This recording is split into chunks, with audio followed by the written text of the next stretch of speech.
What's going on YouTube? Baltmatrix here, and today we are taking a look at another Mugenbine figure. Today is Saga Falcon. Now, Saga Falcon does come in a 2-pack with Sig Sphinx. Okay then, so we're going to take a look at Sig first. And Sig is actually a pretty cool little Mugenbine character. He has the head of a lion. He is supposedly supposed to turn into a lion, but nothing in the directions actually show that, and nothing on the box shows that either. So you can play around a little bit and make him do stuff. Head is that of a sphinx, and it works really well. Overall, the little figure is pretty cool. He does have a, well, he's got multiple modes, but none of the modes really do much of anything, so I'm not really sure what to do with this little dude, because, as I said, according to the directions, he is supposed to turn into some kind of lion Mugenbine, but I have no idea how. Futzing around a little bit, you can get a pseudo-lion mode going here. Unfortunately, the lion head doesn't peg in anywhere, but this lion mode sort of works. It's not perfect, but it is something, so there is that.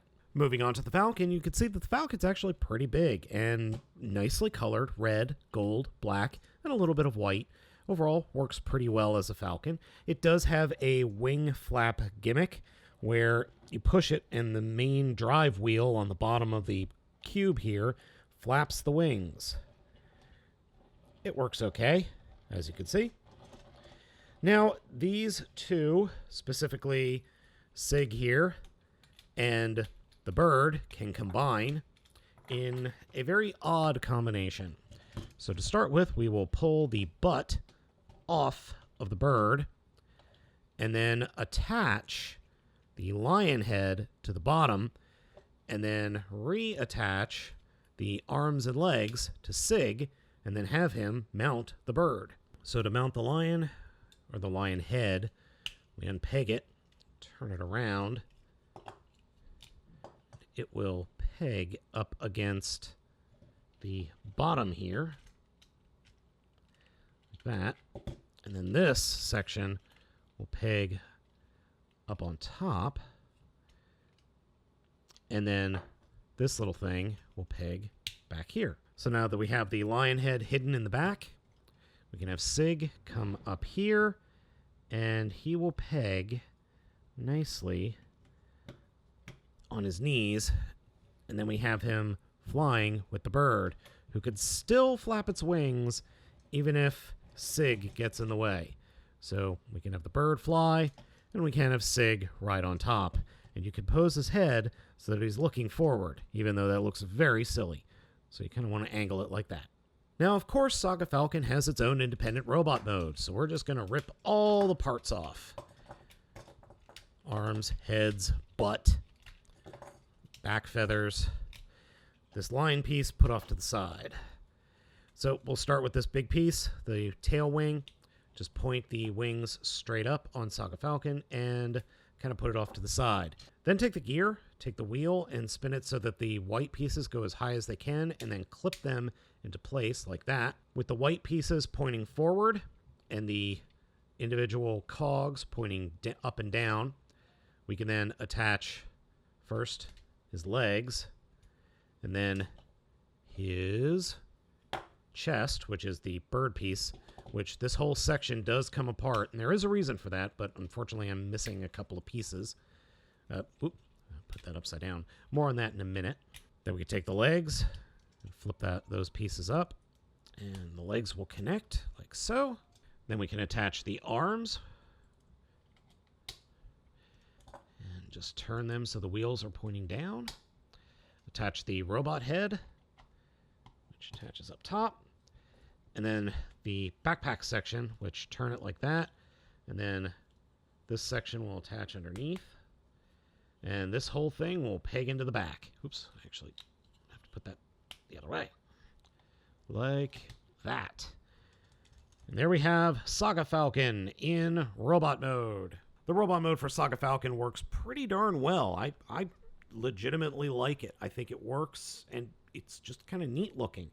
Size-wise, it is roughly the same size as the Titan's Returns Voyager class figure. So there's Megatron.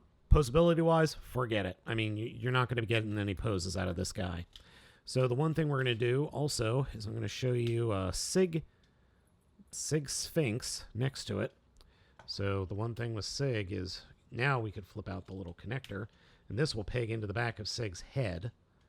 And then this whole section, or the whole figure, can sit and stand with Saga Falcon.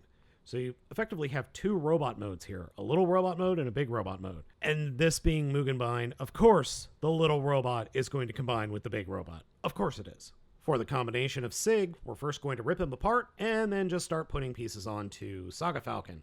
The first of which are going to be Sig's arms, and they will simply connect to the bottom of Saga Falcon's feet, specifically the outer part of his ankles.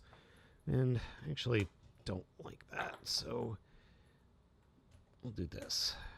This is kind of one of those, we're just going to slap pieces where we think they might be good looking. And then the legs are going to snap to the backs of the arms. Just getting that lined up is a little tricky sometimes because I can't really see what I'm doing. Then the center column is going to connect to, the outer forearm here, become a weapon. And then the lion will replace the bird as the main chest piece. Like so.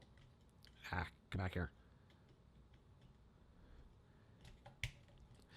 And then the bird will become a shield piece. Though the directions say you're supposed to peg it in like this, but that's obviously not possible. You are, I believe, supposed to put it on the fist. So there we go. We have Saga Sphinx, which I believe is what this form is called. It looks ridiculous, but I like it. Now there is also a bulldozer form, but I'm missing the tiger. There's a white tiger that has a battery-powered gear system that I'm missing. So I actually don't own that figure, so I can't make that bulldozer mode. But we're going to cheat. Since we don't have that figure, we're going to use a different figure's engine. Specifically, the Gorilla, or Guard Kong. So we're going to try and see if we can do it with him. So to start with, we need to take this center section, and then we need to take the other engine. And you notice the wheel here, that is actually going to get in the way, so it can't connect. But we have this piece, which will act as an extra crankshaft that will spread over that part. So when we move it, the sections will move. So there's that. So we'll go ahead and put the gorilla head on the back like that, and then get combining. Next we'll take Sig's arms, and with the little combiner port pointing forward, we'll peg these guys in up here. Then we'll take the legs from Saga Falcon, peg them into the sides here, like that. So then we have a base to work off of. Next, take the back piece and fold it down like that. And then this will peg in, looks like pegs in here. And then this section, or this guy, will peg in up here like that. And we're done. Though we have a lot left over, as you can see. So this is kind of a really, really dumb extra mode that all of a sudden stopped working. Oh, because of the gorilla head was getting in the way.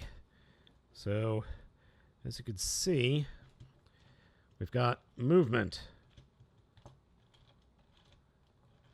So what else can we do? Let's see if we can't make this a little cooler, shall we? Well, that's a little better, I think. You still have the gimmick where you turn something and the jaws open and close. And then you've got this little party favor where you've got these sections that come up, grab the enemy, and pull them into the chompers like that.